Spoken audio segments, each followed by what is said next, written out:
আজকের ক্লাসে আমরা দেখব ট্যালির মধ্যে কোনো একটি কোম্পানিতে যদি আমরা স্টক গোডাউন ক্রিয়েট করতে চাই তাহলে কীভাবে ক্রিয়েট করব। তো সাধারণভাবে গেটওয়ে অফ ট্যালির থেকে যদি আমরা ইনভেন্টরি ইনফোর মধ্যে প্রবেশ করি তাহলে গোডাউন্স অপশানটি আমরা এখানে দেখতে পাবো না। আমরা যদি ইনভেন্টরি ইনফোর মধ্যে স্টক গোডাউন্স অপশানটিকে অন করতে যাই তাহলে প্রথমে আমরা গেটওয়ে অফ ট্যালিতে চলে আসবো।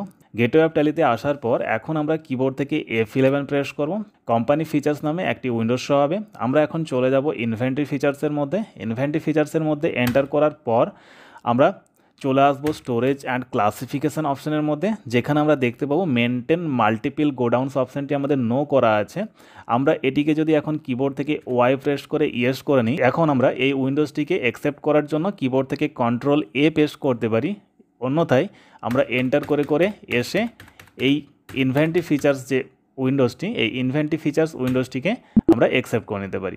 এখন আমরা কিবোর্ড থেকে এসকেপ করে যদি গেটওয়ে অফ ট্যালিতে ফিরে আসি এবং ইনভেন্টরি ইনফোতে যাই, ইনভেন্টরি ইনফোতে প্রবেশ করলে আমরা দেখতে পাবো আমাদের ইনভেন্টরি ইনফোর মধ্যে নতুন একটি অপশান ওপেন হয়েছে যার নাম হচ্ছে গোডাউন্স। এখন আমরা চাইলে এই গোডাউন্স অপশান থেকে খুব সহজেই ট্যালির মধ্যে যে কোনো ধরনের গোডাউন্স ক্রিয়েট করতে পারি। এখন যদি আমরা অল্টার অপশানে যাই, অল্টার অপশানে গেলে দেখতে পাবো যে ডিফল্টভাবে কোম্পানিতে একটি মেন লোকেশন নামে গোডাউন্স ক্রিয়েট করা থাকে। আমরা চাইলে নতুন গোডাউন্স ক্রিয়েট করার জন্য এখন এই ক্রিয়েট অপশানে যেয়ে আমরা নতুন একটি গোডাউন্স ক্রিয়েট করতে পারবো।